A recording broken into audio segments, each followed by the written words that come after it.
All over the place.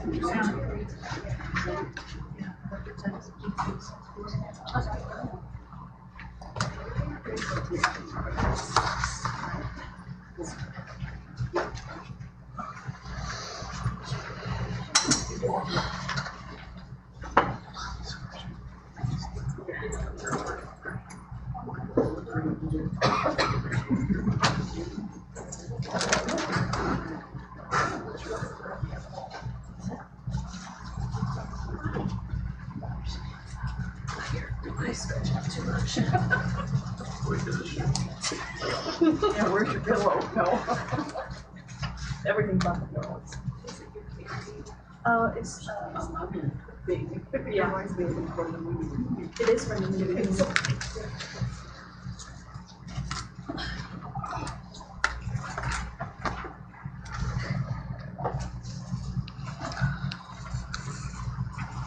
Hello everyone, it's time for us to go ahead and get started.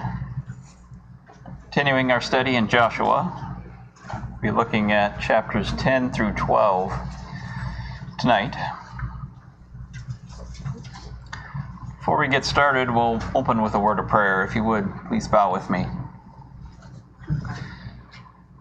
Father, we come before you, thankful for this day that you've given to us and all the many blessings that you've given to us. We're especially thankful for this time that we have to come together and to study your word.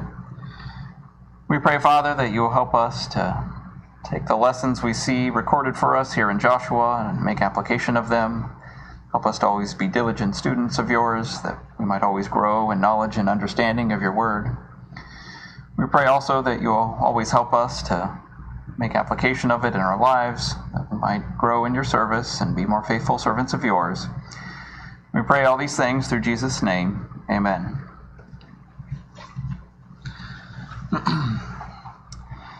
If you remember from last week, we talked about the Gibeonites, how they tricked the Israelites into making a covenant of peace with them. And that's where we're going to pick up here as we continue on in chapter 10. First, we'll read from chapter 10, the first 11 verses. Beginning in verse 1. Now it came about when Adonai-Zedek, king of Jerusalem, heard that Joshua had captured Ai and had utterly destroyed it, just as he had done to Jericho and its king, so he had done to Ai and its king, and that the inhabitants of Gibeon had made peace with Israel and were within their land, that he feared greatly, because Gibeon was a great city, like one of the royal cities, and because it was greater than Ai, and all its men were mighty. Therefore Adonai-Zedek, king of Jerusalem, sent word to Hoham, king of Hebron, and to Piram, king of Jarmuth, and to Japhia, king of Lachish, and to Debir, king of Eglon, saying, Come up to me and help me, and let us attack Gibeon, for it has made peace with Joshua and with the sons of Israel. So the 5 kings of the Amorites, the king of Jerusalem, the king of Hebron, the king of Jarmuth, the king of Lachish, the king of Eglon, gathered together and went up, they and all their armies, encamped by Gibeon, and fought against it. Then the men of Gibeon sent word to Joshua to the camp at Gilgal, saying, Do not abandon your servant. Come up to us quickly, and save us, and help us. For all the kings of the Amorites that live in the hill country have assembled against us. So Joshua went up from Gilgal, he and all the people of war with him, and all the valiant warriors. The Lord said to Joshua, Do not fear them, for I have given them into your hands. Not one of them shall stand before you. So Joshua came upon them suddenly by marching all night from Gilgal. And the Lord confounded them before Israel, and he slew them with a great slaughter at Gibeon, and pursued them by the way of the ascent of Beth-horon, and struck them as far as Azekah and Makkedah. And they fled from before Israel. While they were at the descent of Beth-horon, the Lord threw large stones from heaven on them as far as Azekah, and they died. There were more who died from the hailstones than those whom the sons of Israel killed with the sword. So we see here the consequences of the covenant that the Gibeonites just made in the previous chapter, back in chapter 9. We also learn a few new things about the Gibeonites that we didn't see in the previous chapter. It was mentioned in the first part of this chapter that we read that the city of Gibeon was a great city in the land of Canaan. And we also see that the men of the city were described as mighty. So when all the sequence of events that we've just been talking about through the last few chapters, and even back to the beginning of the book, the conquest of Jericho, conquest of Ai, now recently the surrender of the Gibeonites, all these events together, we see, alarm the king of Jerusalem. And as a result, he creates this alliance that we read about of 5 different Amorite kings who are going to band together and deal with this threat. As we read, the specific cities are Jerusalem, Hebron, Jarmuth, Lachish, and Eglon. And their plan is to attack the Gibeonites. So they assemble their armies and fight against Gibeon, which our first question is, why might the kings of the Amorites target the Gibeonites first? George? Well, the Ammonites, Gibeonites were Ammonites, so they were family. I'm sure that the Amorite king didn't like the Gibeonites very much for being a traitor, basically. Yep. Turning their backs on their own people, making their own peace. Yeah. Anyone else? Oh, I couldn't hear him. Did he say relate to the fact that the Gibeonites might join Israel in fighting against all of them? That's another good reason. Yeah, I think those were my two main thoughts. First is the Gibeonites were very likely, as George said, viewed as traitors. And no doubt there was some feeling here among all these Amorite kings that they want to get them out of the way, potentially punish them. They may have been thinking that if there's precedent here set by the Gibeonites of surrendering to the Israelites, then that idea could spread, and then they would have no hope of defeating the Israelites. They also, no doubt, probably knew what had happened to the other Amorite kings. It's not mentioned here, but before the Israelites even crossed the Jordan, there were other Amorite kings that they defeated on the east side. And they probably, putting all these things together, knew that their only hope of victory was to be united. That's just why we see the king of Jerusalem forming this alliance. And as Stephen mentioned, no doubt there was also a practical component here. As if the Gibeonites are allies of the Israelites, that just makes them stronger if they fight together. So divide and conquer, kind of an idea. Hit the Gibeonites first before they can join with the Israelites. Second question we have is, what is similar in the name of Adonai-Zedek to Jerusalem's more famous king in Genesis chapter 14 and verse 18? So the first part of that is we need to know who the famous king is in Genesis chapter 14. Melchizedek. Yep.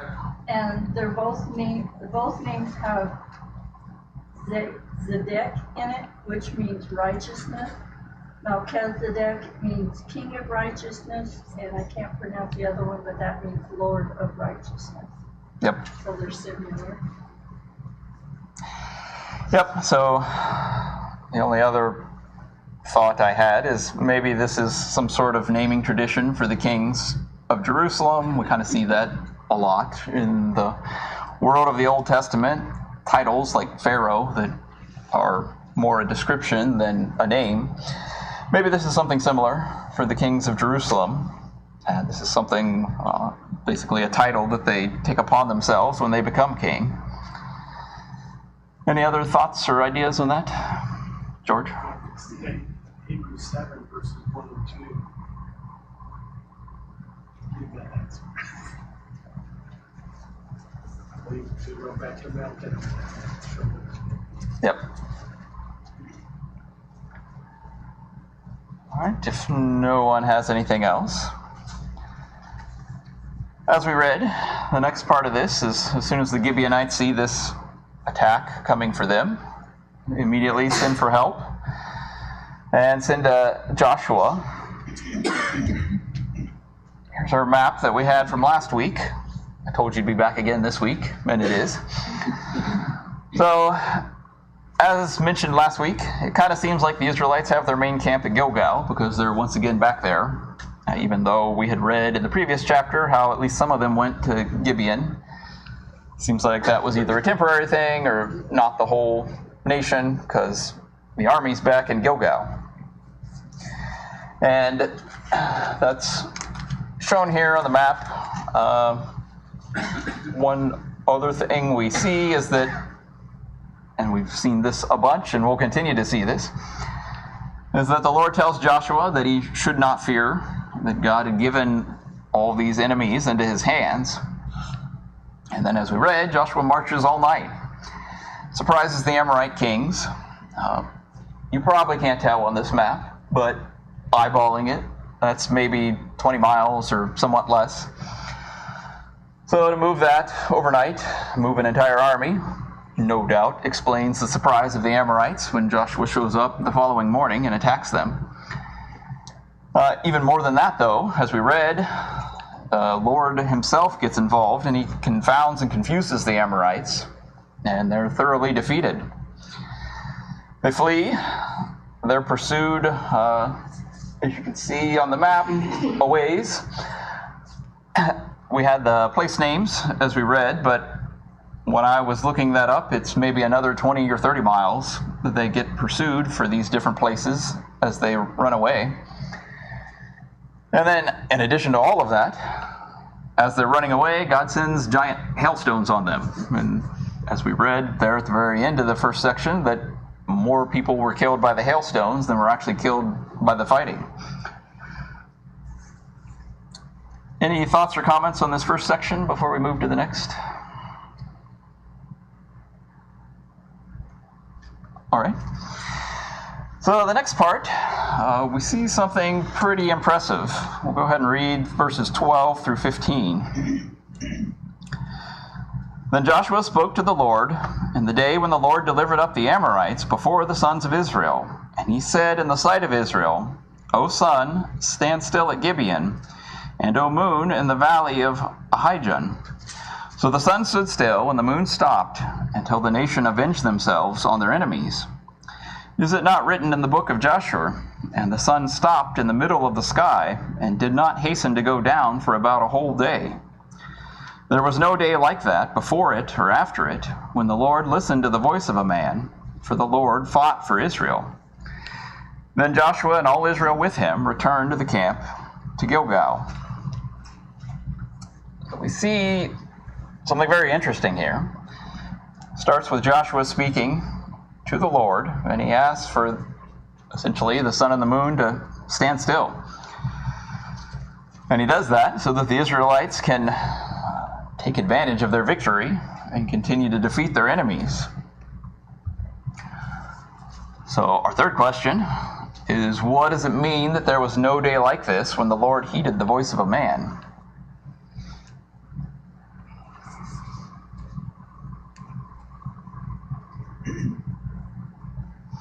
What do you think, George? To me, it just means that it would happen again. And you think of in Hezekiah's time, the Lord made the sun go backwards. That shows the Lord can do anything he wants. Yep. Not restricted by the laws of nature. Yep.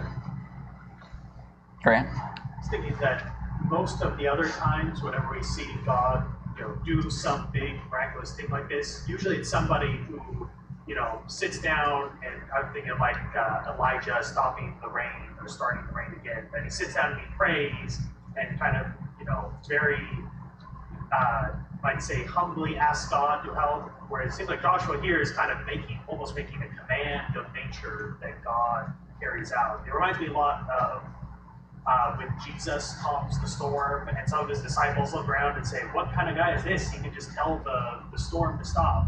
Kind of seems like people are thinking the same thing about Joshua. Yeah. Jesus tells his disciples that if you have faith, you could tell this mountain to move and jump into the ocean. I'm thinking the sun, the way the things work in there, he must have stopped the earth. That's the only way you can stop. You don't stop the sun from trying to stop the earth from moving. That's amazing. Yeah, my thoughts were that with maybe I think everyone's comments were good and important parts of this. My thought went to maybe the miracle itself. Kind of like what George mentioned, is we don't see anything like this any other time. As Stephen mentioned, physically we could speculate about exactly how God did this, but in the end, that's not necessarily important. Our own understanding of how these things work tells us, though, that this was something completely remarkable and miraculous. And there's no record of anything like this happening at any other time. And I think maybe that means, from what we know, that, just like we said, this was the only time something like this specifically happened. So the next question is, how long did the sun remain still? The full day. Yep. Says about a whole day, so at least close to a whole day. And then we can speculate. We, of course, don't know how exactly God did this, but since the sun is something that all of us see all over the earth, maybe this is something that everyone around the earth knew. Some people may have had a whole day of night, and were probably very terrified by that, if that was the case. Certainly all the people of the land of Canaan probably would have seen this, and no doubt would have just added to all the other things they've been hearing about and seeing about the Israelites. Yep, George? It's interesting to read commentaries on these two passages. And the lack of faith that they have. They can't explain it, so they say things like, well, God made it appear like it stood still. You don't believe God if you don't believe what He said. Yep. Yeah, it said the moon stood still also, that the moon didn't stop. So not only was the earth no longer doing this, but it was no longer rotating on its axis, and science says that, well, gravity, then we'd all fall off, right? If it's no longer moving and moving, then we would fall off the earth. So it's pretty incredible what God did there. Yeah, this is definitely an impressive miracle. Anybody else? How many hours it was dark when Jesus was crucified? Yeah, that was just a few hours. Debbie? So verse 13 makes it appear that God, this miracle happened so that the people could win this battle in one day, evidently, in one sunlight. And so, because it said, till the people had revenge upon their enemies.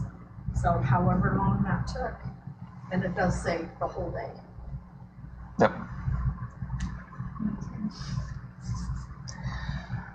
All right, if no one has anything else, we'll keep going. So we'll read the next section of the chapter here, starting in verse 16. Now these 5 kings had fled and hidden themselves in the cave at Makkedah. And it was told Joshua, saying, the 5 kings have been found hidden in the cave at Makkedah. Joshua said, roll large stones against the mouth of that cave, and assign men by it to guard them. But do not stay there yourselves. Pursue your enemies and attack them in the rear. Do not allow them to enter their cities, for the Lord your God has delivered them into your hand. It came about when Joshua and the sons of Israel had finished slaying them with a very great slaughter, until they were destroyed, and the survivors who remained of them had entered the fortified cities, that the people returned to the camp to Joshua at Makkedah in peace. No one uttered a word against any of the sons of Israel. Then Joshua said, "Open the mouth of the cave and bring these 5 kings out to me from the cave." They did so, and brought these 5 kings out to him from the cave, the king of Jerusalem, the king of Hebron, the king of Jarmuth, the king of Lachish, and the king of Eglon. When they brought these 5 kings out to Joshua, Joshua called for all the men of Israel, and said to the chiefs of the men of war who had gone with him, "Come near, put your feet on the necks of these kings." So they came near and put their feet on their necks. Joshua then said to them, "Do not fear or be dismayed. Be strong and courageous, for the Lord will do to all your enemies with whom you fight." So afterward Joshua struck them and put them to death, and he hanged them on 5 trees, and they hung on the trees until evening.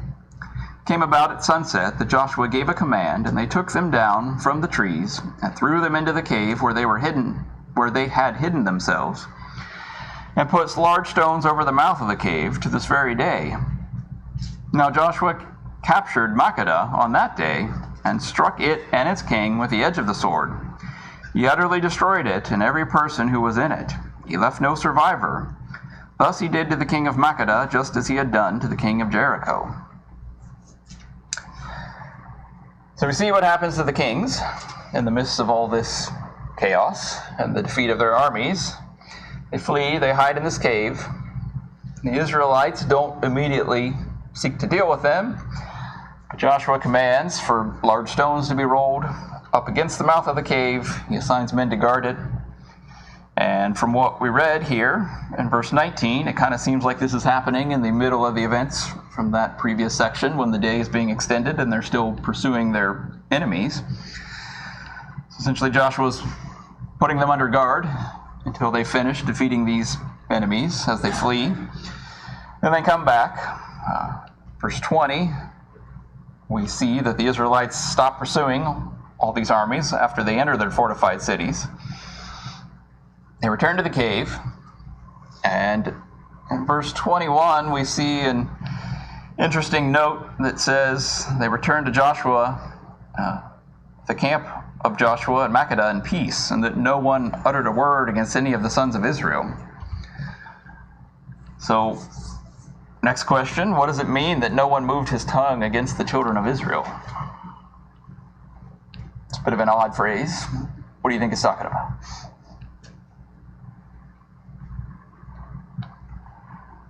George? The enemies could see what was happening, knew that God was God, and they didn't have anything to say. Yeah. Anybody else? Grant? Along the same lines, it's been a pretty remarkable couple of days of people hearing what Israel has done. But, the 5 kings ally themselves to fight Israel, and not only do they lose, God is throwing stones from heaven, the sun is standing still. Yeah. There's a lot of really crazy stuff happening that probably everybody is just trying to not get noticed by the Israelites. Yep.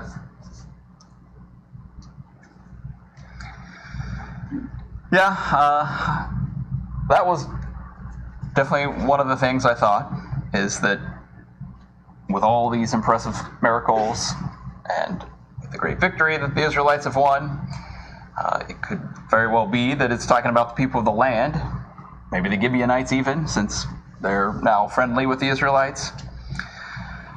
The other possibility I thought of is maybe this is also talking about the Israelites, where none of them have any complaint or anything bad to say to each other after this battle. They've just won a great victory. Seeing all these impressive miracles, they're hopefully encouraged by this. And if you remember their history, they have a bad habit of complaining many times in the past, so maybe that's meant to be a contrast to that past history, showing that this generation is doing better, especially in context of everything that God's doing for them here. So we also see, maybe related to that, is again Joshua. We get this idea of being strong and courageous, but now it's Joshua telling the Israelites to be strong and courageous. Brings the kings out. They're put to death. They're hanged on trees until evening. Maybe that's a sign to the people of the land. Taken down at evening, returned to the cave, which is again sealed with large stones. These are the same 5 kings that we've been talking about. So our next question, though, is if Joshua defeated the king, specifically of Jerusalem, was the one who started this alliance, if you remember, why did David have to conquer Jerusalem again later on in the Old Testament? George. After Joshua died, in Judges, the 1st chapter, it says, "But the sons of Benjamin did not drive out the Jebusites who lived in Jerusalem. So the Jebusites had lived with the sons of Benjamin in Jerusalem to this day." We read about David. David went in and took care of the Jebusites. Yeah. So it was a matter of time. Different people controlled Jerusalem. Yep. Anybody else? Grant. To add on to what George said, it also mentions Judges chapter 1 that Judah has to go and conquer Jerusalem again at that point. So I don't know if maybe Joshua here just defeats the king and they don't actually take possession of the city yet, or if they lose it again at some point before then. And then, like he said, it talks about them not destroying the people like they were supposed to. And so it seems like by the time of David, they have the city back. Yep. Yeah, that was along the lines of what I was thinking. Specifically, what we read in verse 20, I'll just read it again. Came about when Joshua and the sons of Israel had finished slaying them with a very great slaughter until they were destroyed, and the survivors who remained of them had entered the fortified cities. My thoughts were that they defeated the armies in the field, but everyone who made it out got back to the fortified cities, and these cities were not immediately conquered. They were still there. They still had their fortifications. We're actually going to just read about what's going to happen to some of these cities in the very next section. But just because the armies were defeated doesn't mean the cities were conquered. There would have been many other people that were still living in these cities that weren't part of the armies that went out. Certainly would have weakened these cities, but didn't mean they were completely defeated. The 5 kings were killed, but no doubt new kings were set up and appointed, and the city would continue existing until it was fully defeated. And we'll see similar idea, like I said, in just the next few verses, 31, 32, 36, 38.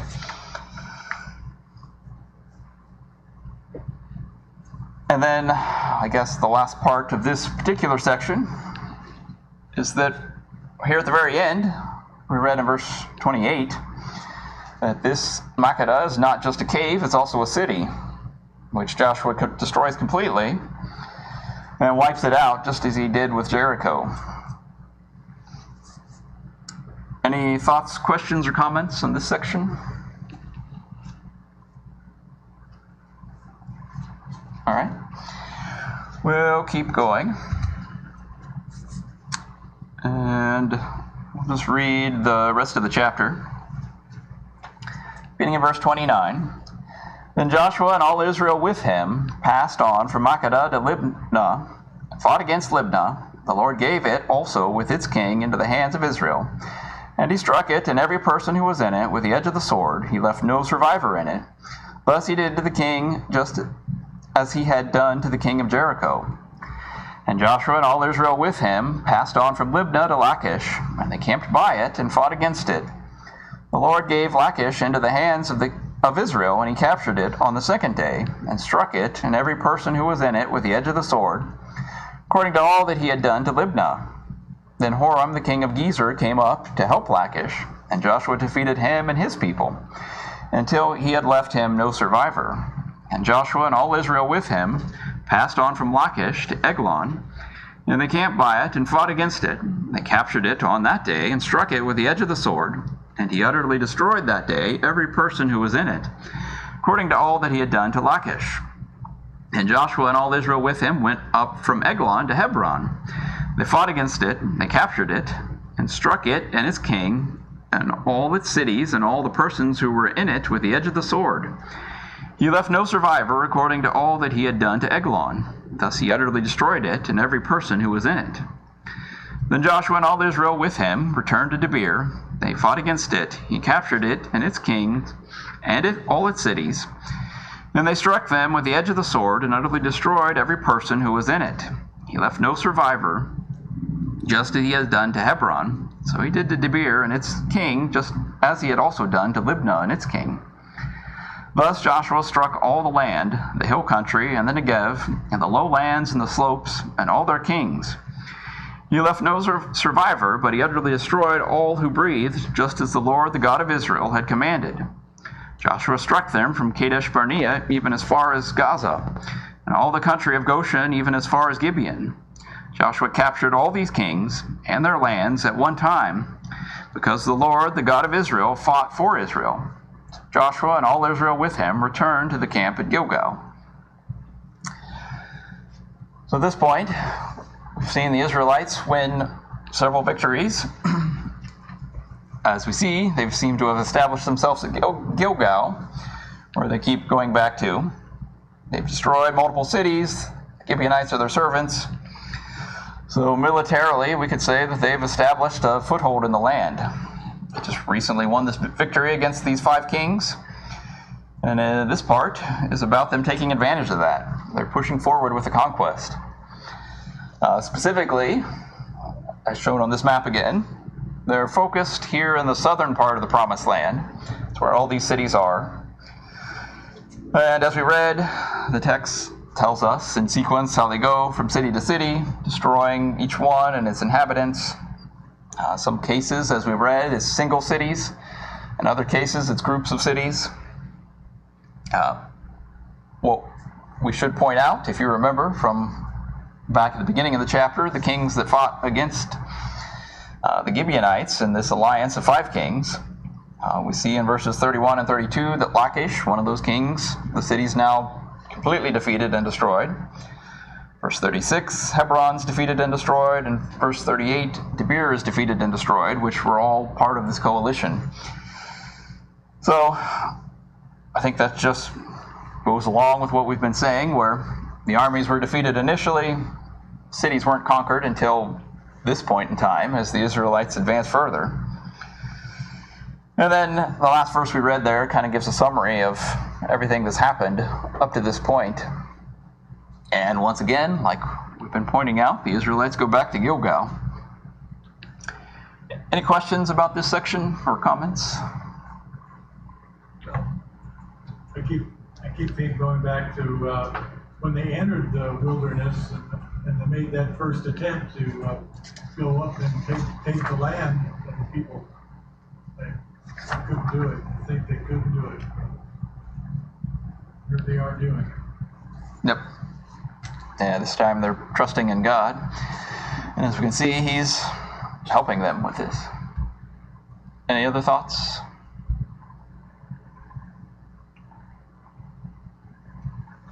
All right. So that brings us to chapter 11. As we've been going through these chapters, you see we definitely picked up steam here in chapter 10. Kind of seems like the conquest was just getting going there up through chapter 9.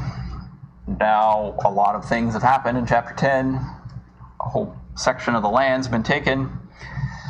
We don't know how much time any of these events are necessarily taking. We're not given any sort of chronology here, so this could well be some extended period of time when these things are happening. Could also be that it's not that long, because as we read, God gave them this great victory, so all these cities were weakened. But at any rate, we're going to move very quickly now into essentially the entire rest of the conquest. You thought we were just getting started, but we're going to be over with it by the end of this class. So chapter 11 moves to the northern part of the land. And I don't know if we'll have time to read all of this, but summarize, I guess, and give you another nice map to look at for the northern part of the land. What seems like we see happening here in chapter 11 is very similar to what we just read in chapter 10. Another coalition formed from the Canaanites. Maybe this is even bigger than what they fought back in chapter 10. It's all the kings from the northern part of the land. And that, of course, is the remaining part of the land that's left to be conquered. Probably is worth reading a few of these verses to point out some important points. So maybe I'll go ahead and read verses 1 through 9 to start with here. Now it came about when Jabin, king of Hazor, heard of it, that he sent Jobab, the king of Madon, to the king of Shimron and the king of Achsva, and to the kings who were of the north and the hill country, and in the Arabah, south of the Chinneroth, and in the lowland, and on the heights of Dor on the west, to the Canaanite on the east and on the west, and the Amorite, and the Hittite, and the Perizzite, and the Jebusite in the hill country, and the Hivite at the foot of Mount Hermon in the land of Mizpah. They came out, they and all their armies with them, as many people as the sand that is on the seashore, with very many horses and chariots. So all of these kings, having agreed to meet, came and encamped together at the waters of Merom to fight against Israel. Then the Lord said to Joshua, "Do not be afraid because of them, for tomorrow at this time I will deliver all of them slain before Israel. You shall hamstring their horses and burn their chariots with fire." So Joshua and all the people of war with him came upon them suddenly by the waters of Merom and attacked them. The Lord delivered them into the hand of Israel, so that they defeated them and pursued them as far as Great Sidon and Mesraphim and the valley of Mizpah to the east, and they struck them until no survivor was left to them. Joshua did to them as the Lord had told him. He hamstrung their horses and burned their chariots with fire. So as I mentioned, it seems like this is an even bigger coalition. You see more people mentioned from more places. What's interesting, though, is what we read in verse 6 there, is yet again, we see the Lord bringing a message to Joshua, and it's really the same message he's been bringing all throughout Joshua. He's telling Joshua not to be afraid, telling them that tomorrow that he'll deliver all of these before him, which is really similar to what we just saw back in chapter 10. And it seems like this is yet again another message of encouragement, with God exhorting Joshua to go and take over the land. What's also interesting is that we aren't given any details of this battle. We're told that it's a great army, as numerous as the sand on the seashore, but we don't know exactly what happens. We only know that the Lord does just what he told Joshua he would do. He defeats all these kings, and Joshua wins this great victory. So then, for the rest of chapter 11, we see a similar pattern to what we saw in chapter 10. Following this great victory, now the Israelites go one by one against these various cities, and they conquer them. Point out in verse 11, they struck every person who was in it with the edge of the sword. This is Hazor, utterly destroying them. There was no one left who breathed, and he burned Hazor with fire. So some of these cities are completely destroyed. Other cities, as we saw even back in chapter 10 and the rest of chapter 11, are not completely destroyed. So the next question is, why might these cities no longer be completely destroyed? Josie? They gave them to the people that would inherit the land, therefore it was easier for them just to take over instead of trying to rebuild. Yep. Anybody else? George? And they also killed all the people. Yeah. So there was no Yeah, no one there. resistance. Yeah, I think that's exactly it. Speculation, but perhaps some of the point of the earlier complete destruction of the cities was to kind of set an example for the remaining Canaanites in the land, show them that the conquest is going to happen, that God is with the Israelites. At this point, there's no need for that anymore. Instead, the Israelites, like Josie said, they need places to live. They're about ready to start taking possession of the land. Later on in Joshua, in chapter 24, that we'll get to later on, that's part of God's plan for the Israelites, is for them to take possession of these things from the defeated peoples of the land. So towards the end of chapter 11, starting in verse 16, we start to see a kind of an overall summary.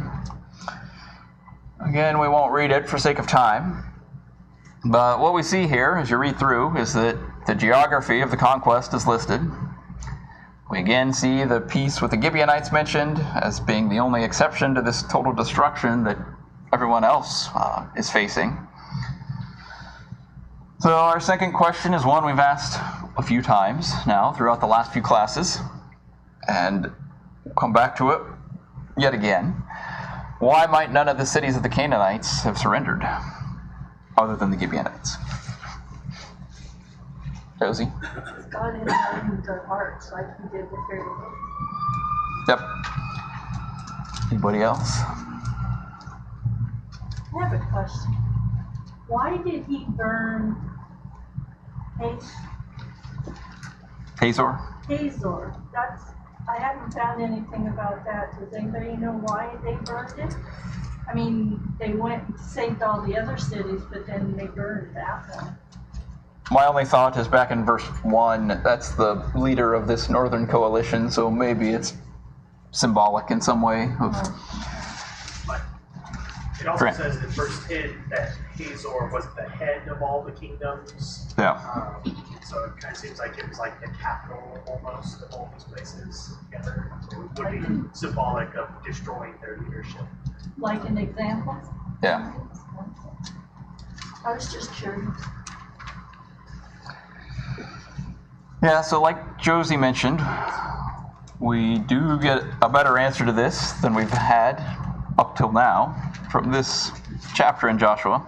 It's actually in verse 20. I'll just go ahead and read that. For it was of the Lord to harden their hearts to meet Israel in battle, in order that he might utterly destroy them, that they might receive no mercy, but that he might destroy them just as the Lord had commanded Moses. So we might ask what exactly that means. As we mentioned with Rahab and then the Gibeonites, it seems like it was possible for there to be exceptions to this. But in general, most of the Canaanite peoples, except those very limited cases, they didn't take advantage of this. It wasn't something they were interested in. And what it means by God hardening their hearts seems to be that they just weren't interested in making peace. And it's very similar to what we see with Pharaoh in Egypt, where it's not God forcing this, but God working through their own actions and attitudes and decisions to bring about the outcome that, like we just read, the Lord had promised would happen, that the Lord had commanded Moses. Yep. So they might have also seen the results of these things. Rahab became an Israelite, okay? And the Gibeonites became servants. Yep. And maybe, I mean, why would you want to do either of those two things if that's what surrender means? Yep. Yep, that's a good point. Michael. Another way to go hardening the hearts is that none of the Israelites won. They always executed the leadership. So it's like normally in that situation that'd be when they would negotiate, but they're not negotiating. Yeah. So like they're not taking prisoners, they're not going to accept a surrender. Yep. Anyone else? George? It was God's will that he be destroyed. And what it was, they were wicked. God was judging them. He was bringing judgment upon them. They were wicked. Yep. You know, a lot of people think God mean to do all this, but it was just. Yeah. All right, we just have a few minutes left, so we'll move on. So one maybe interesting aside, we'll read here at the end verse 20. Chapter 11, beginning verse 21. Then Joshua came at that time and cut off the Anakim from the hill country, from Hebron, from Debir, from Anab, and from all the hill country of Judah, and from all the hill country of Israel. Joshua utterly destroyed them with their cities. There were no Anakim left in the land of the sons of Israel, only in Gaza, in Gath, and in Ashdod some remained. So Joshua took the whole land according to all that the Lord had spoken to Moses. Joshua gave it for an inheritance to Israel according to their divisions by their tribes. Thus the land had rest from war. So we see this note about this people called the Anakim, how they're destroyed except for Gaza, Gath, and Ashdod, which are all Philistine cities, if you remember that from other parts of the Old Testament. So who or what are these people? We don't have time to read it, but if you go back to Deuteronomy chapter 1, verse 28, or in chapter 2, verses 10 and 11, they're described as part of the Rephaim. And you may then ask, who are these Rephaim? They have about many more mentions throughout the Old Testament. I don't have specific verses, but essentially they're men who are identified as giants. So then if you connect this back to the note about them not being removed from Gaza, Gath, and Ashdod, what man who's a giant do you know comes from that region a bit later? Goliath, who David slays much later in history from this point. So it seems like this indirectly connects to that much further down in the history of the Israelites. And then that pretty much brings us to an end. We've got all of chapter 12 left, but really that's just kind of a summary chapter. It's kind of a list of all the different kings. It again talks about some of the geography of the conquest, and it's just reiterating and summarizing everything that's happened, even from back on the east side of the Jordan. All the different kings that the Israelites have defeated. Even starts, like I said, back under Moses. That's the first 6 verses. And then now all the recent stuff we've seen under Joshua, 7 through 24. And then at the very end, we get a total, and it's 31 kings that have been defeated by the Israelites as they completed this conquest of Canaan. And with that, conquest is done. And we look at what comes after through the remaining part of Joshua. Any final comments or questions for this section? George? It's interesting to think back when the spies went into the land. One of their complaints was that it was giants in the land. Yep.